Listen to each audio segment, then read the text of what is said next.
Okay, so I think this is a really important skill.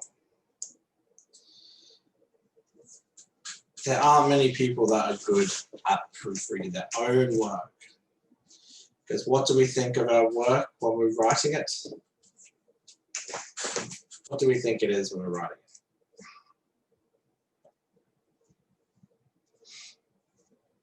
Do we think it's perfect?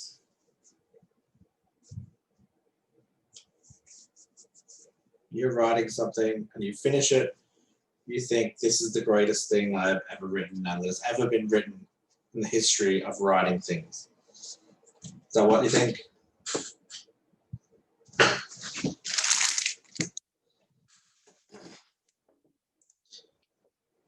Most of the time it's not. Most of the time, the first time you finish something, it is not God's gift to academic writing. But that's not a bad thing. Your first draft should be quick and just getting everything onto the paper, and then you can edit and proofread it until it is perfect. So everything we've gone through this time culminates in this week in being able to recognize the faults in your own work. Not many people can. The sooner you learn to pick out the faults in your own work, the better off you'll be. Especially at university level. Because do you think at university level you get to hand in a draft?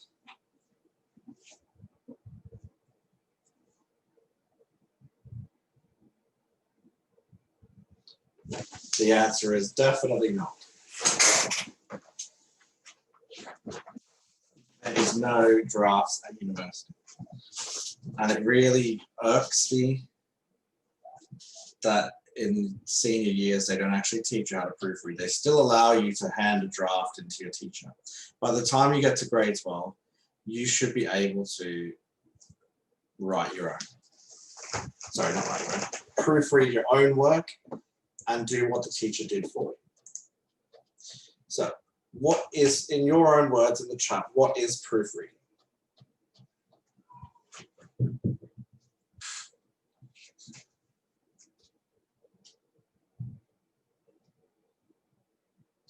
So, Ewan says, revising and editing work. Finalizing.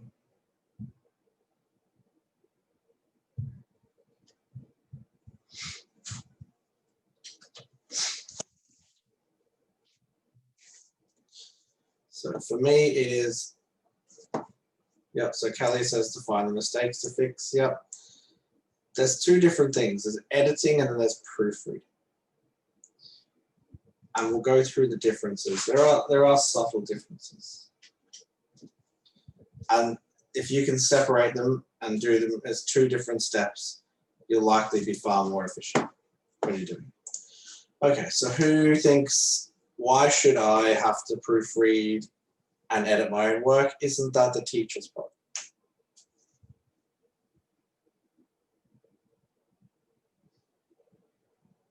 Anyone? So Ewan said, no, it's all your problem. So when your teacher's marking your draft, they wouldn't have more than a couple of minutes to spend on each one, if that.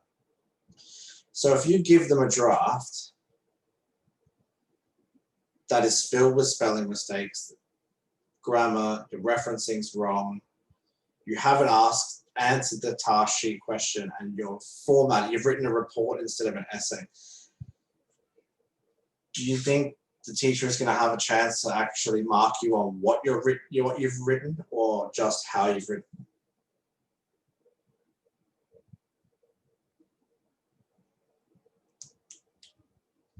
So they're not going to have a chance to actually have a look at what you've written, just fixing the mistake. So they will pick up on your spelling, your grammar, sentence structure, the fact that it's written as a report when it's supposed to be an essay. They don't have any time to look at anything after that. If you're able to do all of that stuff for yourself, when your teacher gets your report, they're not having to sit there and tell you which words you spelled wrong and which sentence is the wrong structure. What they can tell you then is the important stuff. Because remember, they might only have a couple of minutes to mark your draft. And just reading from top to bottom might take up most of that time. So if you can give them something that is free from spelling errors, free from grammar, it's set out properly, you've done your referencing properly, then all they're going to look at is exactly what you've written, not how you've written it. The majority of your marks are based on what you've written, not how you've written it. How you've written it may be 20% of your mark. So if your teacher has to spend all of that time picking up the mistakes that make up 20% of your mark, but not any mistakes you've made on the 80%, then you might as well really not even hand it in a draft. Because they're going to tell you which words you've spelled wrong. And not much else. So it is not just the teacher's problem. And I can't make that any clearer.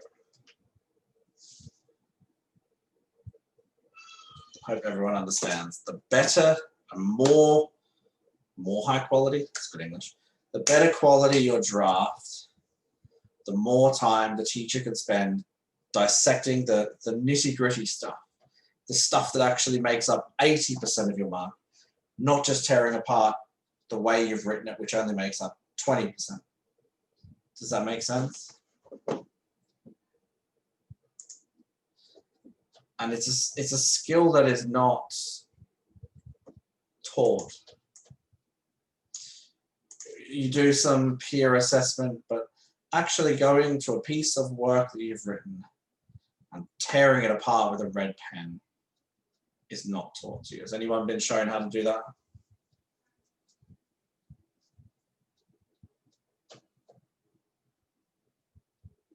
No one's been shown?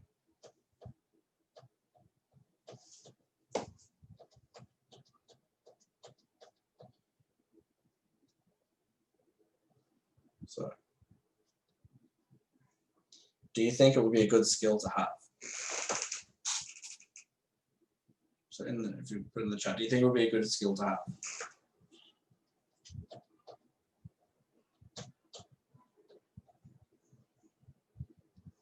So yeah, it should be a skill that's definitely taught in grade 11 and 12. Because you go from having the safety net of your teacher in grade 12 to a university professor that has 5,000 to 10,000 students a year, and you are not even a number, you are absolutely nothing to that person. So they don't want to hear about your draft. You need to be able to do this yourself. Also helps in high school because it allows you to maximize the draft feedback from your teacher. So there's two different, there's editing, then there's proofreading. Editing is analyzing the content. So does the content match the task sheet? Have I answered the question? The structure isn't an essay and I've written it as a report. Is it written in the correct style? So if it's a scientific report, you're not using layman's terms for everything. Again, sources or your references are a big part of editing. Have I used the correct sources? Have I used the correct style? Have I used enough references? These are what we do when we edit things. And editing is the second last step. So editing is after you've written it. So if you were going to edit and proofread something, should you just finish your assignment and then go back to the start and proofreading? Or should you shut off your computer and go to bed, wake up the next day and do it?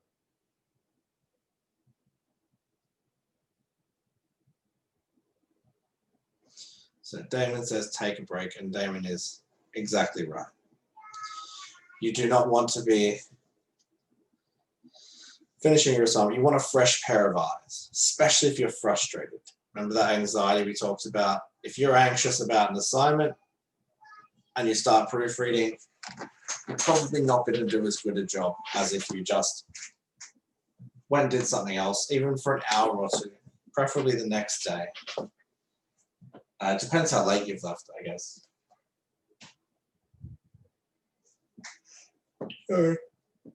Editing is the second last step.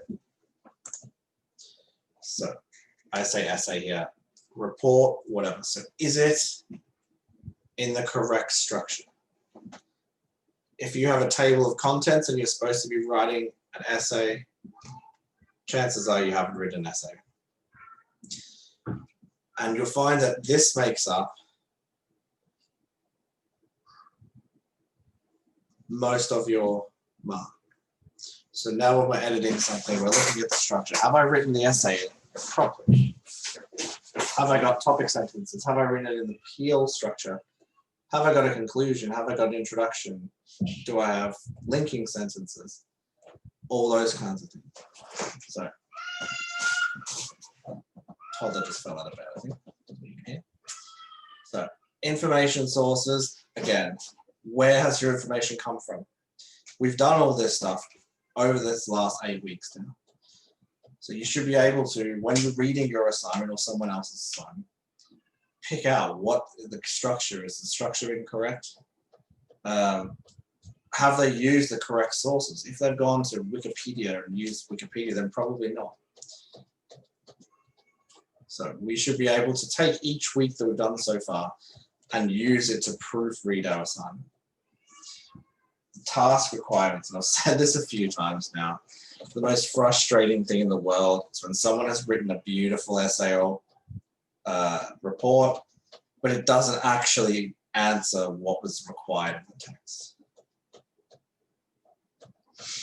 And that person gets a D minus, D plus, because it doesn't matter how it's written, it still has to answer and be written relative to what's in the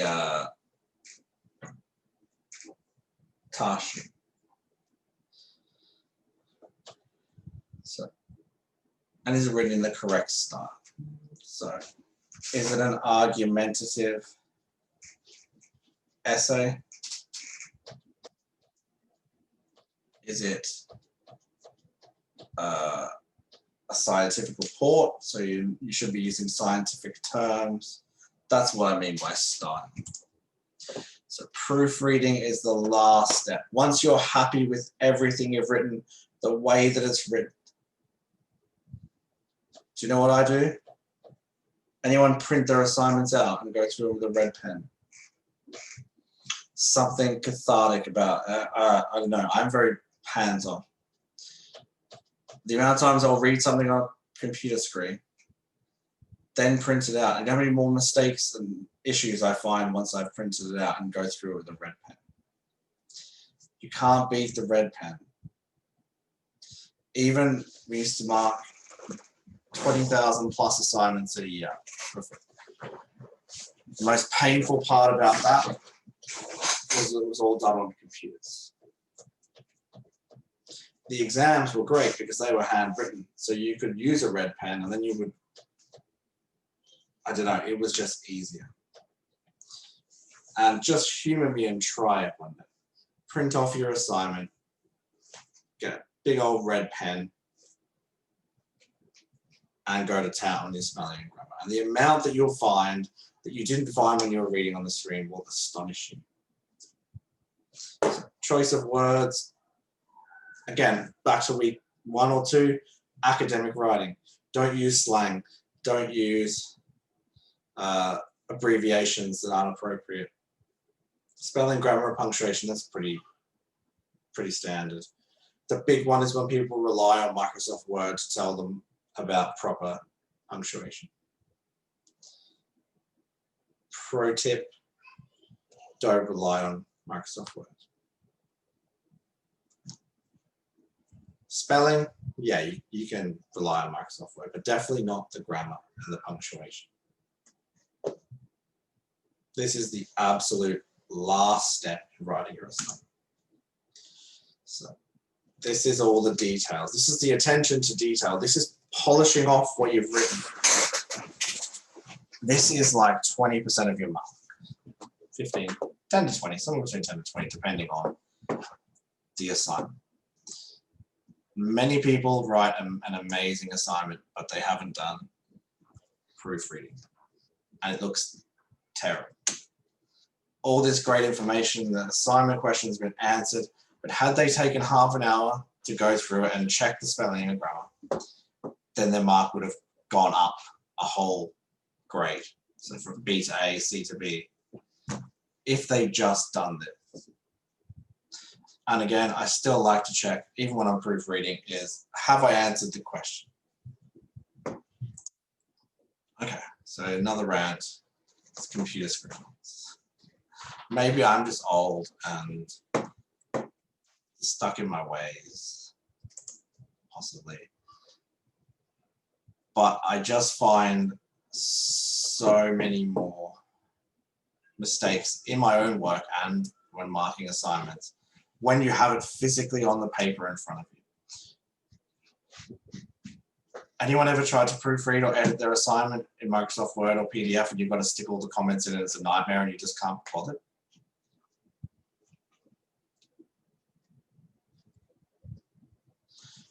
Or you see your teacher's done that and they've left you like 3 comments because there's too much effort in Microsoft Word and PDF. Yeah. When you've got a red pen in your hand, you'll be a lot tougher on yourself. Try it. Just humor me and try it. If it doesn't work, I'll pay for the cost of the paper that you use to print it. There you go. It's guaranteed. This is the single biggest frustration when you're marking stuff. Is have you actually answered the question? Anyone ever had that feedback before? Great assignment, but you kind of went off track.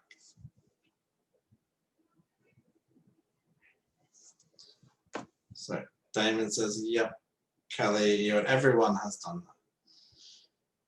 If you can't pick it up when you're writing it, definitely pick it up at the end and then rewrite it. It's frustrating because you've written this beautiful piece of work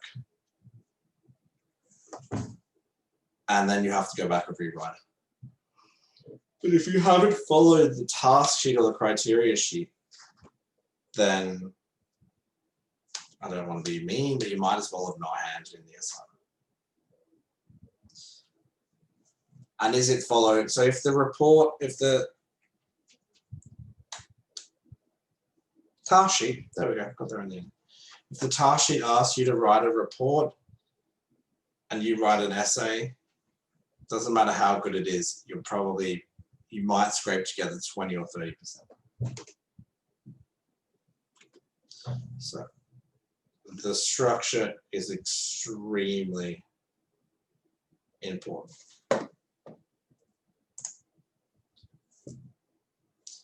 Right, who was listening in like week 4 and 5? What's the difference between an essay and a report?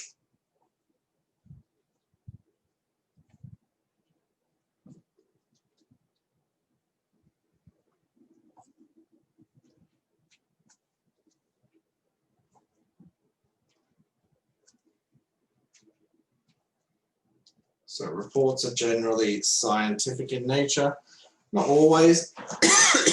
The majority of assignments in science are reports. But reports just report things, so they report information. So they're not like an argumentative essay where you're trying to prove a point. Reports report and analyze data. That's what they do. Data and information. Essays, if your teacher asks you to write about Macbeth in English and argue for one side or another, what structure should you use?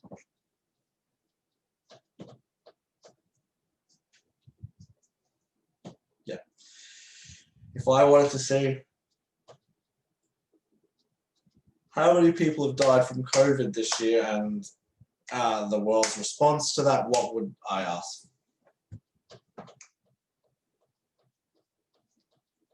So report, yeah. So report is for reporting information. So referencing. Anyone ever reference in the wrong style when they're doing an assignment?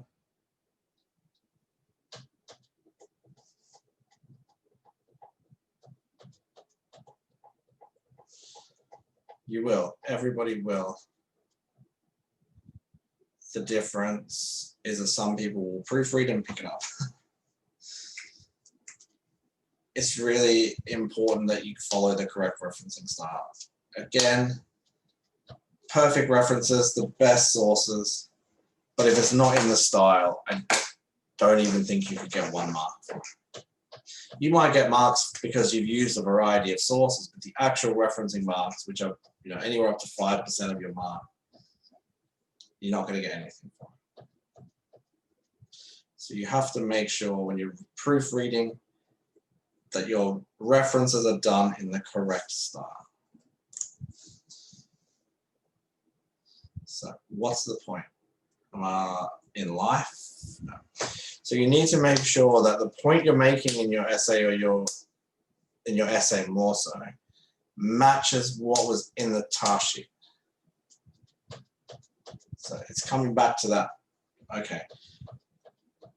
The task sheet has asked me to compare and contrast the trustworthiness of a character in Macbeth. Now, all I've done is written a report about cane toads infiltration into urban Australia. Obviously, that's an extreme hyperbolic example, but you have to make a point and you have to make the right point. So what's the point? The point you're trying to make must be clear. Nothing worse than reading an essay and you get to the end and you go, what was that person trying to say? You're given a clear point or point to argue it. Don't, oh, maybe it's this or it could be that. No, make your point with conviction, back it up with evidence. So who knows what peel is? I'm not talking about the skin of fruit.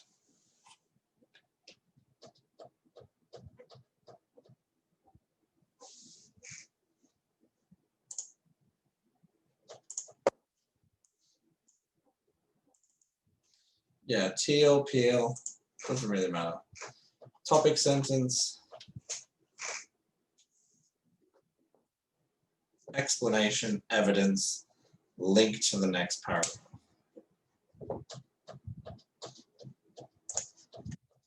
Sorry, screen's had a moment. So, topic sentence, what's a topic sentence?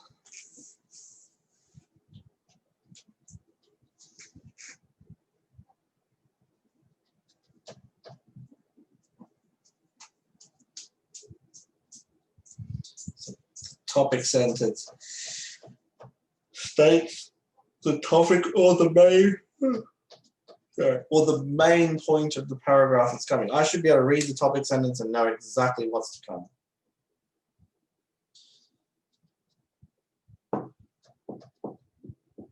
And most people are okay at writing TEE, but who struggles to link it to the next paragraph?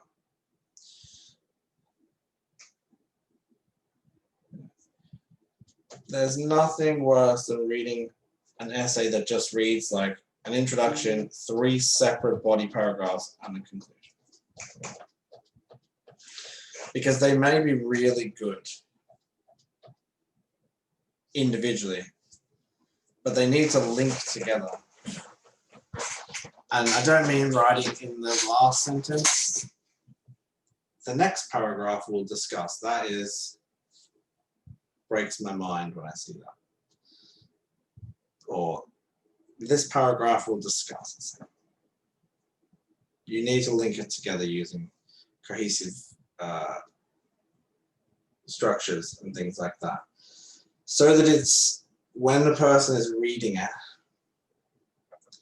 they don't feel like you're telling them what's to come. It's just a natural progression and flow. And I might do that next week, actually, how to link things together. I've deviated slightly from what I said in the beginning, based on what I think you guys will get the most out of. So, who here is an absolute expert in their field?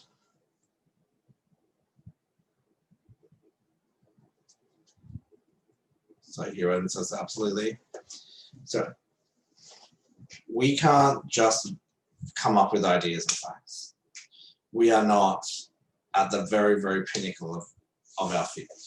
Few people in each field can most definitely make bold claims and statements without backing them up. In high school, you definitely cannot. So anything that you write must be backed up by evidence or a citation or a reference. Sorry, I'm getting old. Getting tired earlier as I get older. So are all your points backed by evidence? If the answer is no, find some evidence. Simple. You're not an expert in the field you're writing this assignment on. You cannot make claims that are not backed up by evidence. So, who struggles to write a conclusion?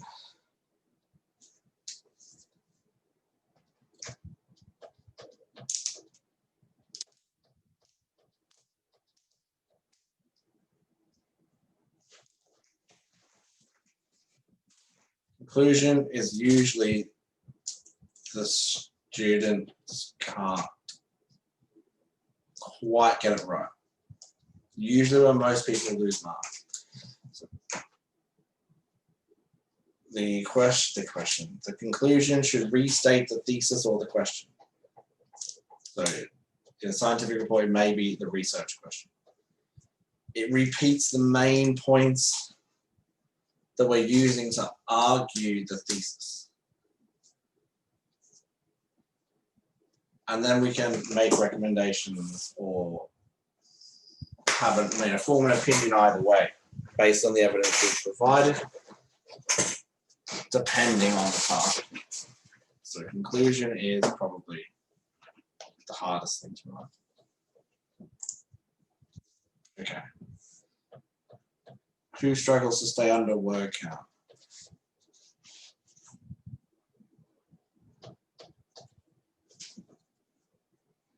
So this is, I think, a part of gaining academic maturity. Sure.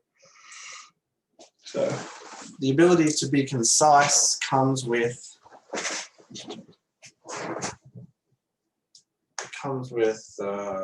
what's the word? Confidence. It comes with knowledge. It comes with understanding. If you try to explain something you don't quite understand, you tend to use a lot more words to try and explain it. So before you start writing about something, try and understand it first. You'll use far less words. So word count, you usually get 10% either way. Sneaky little tricks are copy and pasting tables. So taking a screenshot of a table, putting it in, doesn't count in the word count. Some teachers allow that, some teachers don't. I wouldn't recommend trying to get away with anything. I would just try and stay under the word count. It's really obvious when someone has just gone to the thesaurus and changed words for more complicated sounding words. Definitely doesn't always work. Sometimes it might, but usually it looks very much like a person has just right-clicked and changed the word based on the thesaurus or using synonyms that they don't really understand. So, are you writing academically? Don't use slang. Don't use abbreviations. Write in an academic or professional way every single time you write. And this is when you finish your assignment, go cry in the corner, go to sleep, and then you come back the next day, and then you look at it from a completely fresh mind. And you'll find that as you get more tired and more stressed, your level of academic writing will come down significantly. So just like our exam prep, our anxiety about assignments will affect our assignments. So who knows what modality is?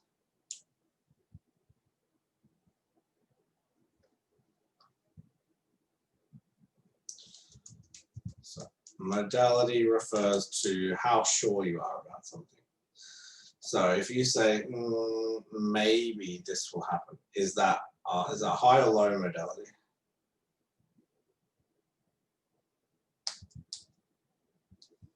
So low modality. If I said, I am certain this is going to happen, is that high or low?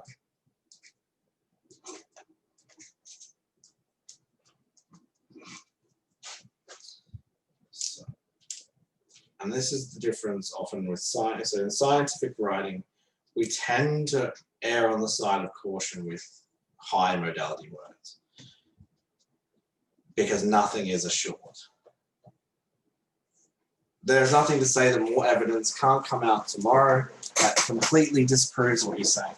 So in scientific reports, try to use lower modality words. When it's opinion-based, like a comparative essay or an essay on Macbeth or something, then you can use those high modality words. But for scientific writing, keep it on the lower side of the modality. Grammar. Who struggles with their grammar? And usually, I don't know, maybe I'm just old. I don't usually see these until I've printed it out and I'm going through the rep pen. And I look at the structure in front of me and it doesn't make sense. When I typed it out, because my mind obviously only creates perfection, it looked perfect to me. So sit there with a red pen with your printed out assignment next time and just humor me. In 6 months' time, when you're back at school doing assignments, message me and say, yep, it worked, or no, it didn't work. I think there'd be more people saying they notice more when they printed it out, especially with grammar. When you see it printed out or written down in front of you, generally a lot easier to pick it up. So, anyone ever sat there in their room talking to themselves, reading out their assignments?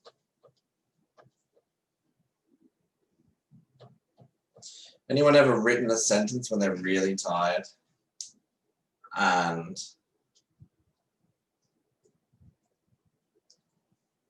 written something and then you open it the next day and it's like written backwards and jumbled up? Or you reread an assignment that you just handed in, you realize half of it doesn't make sense. So, big connection between your mouth and your ears. So when you're talking and you're reading something and it doesn't make sense, immediately your brain thinks and goes, hang on. But when you're reading it, you don't get that same response. If you're talking to yourself and you're reading it out loud, your brain and your ears react much faster than your eyes and your brain to that stuff anyway. So read it aloud to your mom. Get someone else to read it to you. Do you know how many times I've written something when someone else has read it out loud and I've thought, what the heck was I thinking? That's trash. That doesn't make any sense. But when you're writing it and you're reading it off the screen, you don't have that same connection between your eyes and your brain as you do your ears and your brain. So, sentence structure. We, at university level, used to run that sentences should be no longer than 25 words. We used to give the students 5 marks, 5 out of 100%, if they could keep their sentences under 25 words. And they should only have 1 point.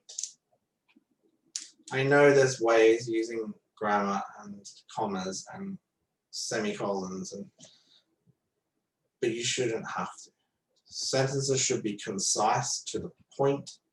You shouldn't feel out of breath after reading somebody's assignment. And yeah, again, you're reading through an assignment and it's 2,000 words and it's 4 sentences long. It needs to have stop, it needs to flow, and it can't do that if it's one long sentence. So punctuation, again, just looking away from your screen. I know some people find it difficult, but print it out and look at it. And you'll be amazed at what you see and how bad it probably is the first time you edit it and the first time you proofread. Looking on the screen, something happens with the pixels and you don't notice missing commas, you don't notice missing apostrophes, you don't notice whatever, the way words, like you do when you're not looking at a screen, you're looking at a page with writing on it, it's got lines on it. You know it's a crazy concept, but you'll be amazed at what you see. Spelling, you shouldn't have too much problem with spelling. Let's be real. With spell check, you'd have to really want to spell something wrong to be in order to spell it wrong. Some people will find it harder than others. But as long as you get roughly the right spelling, Microsoft Word will give you the correct spelling. Now, this is where grammar comes in. So, call it grammar. It may tell you that the right spelling is something different, but it's the wrong spelling for that sentence. So where, were, and where, were, and were, there and there, and they are. So that's where it's important to make sure you understand the differences between all of the different words. So, okay, so what is everybody going to do now? Are they going to go away and print off their assignments now? Just humor me. Get a red pen, print off your next assignment and read through. And you'll be amazed at just how much you can find. Follow that process that we just went through.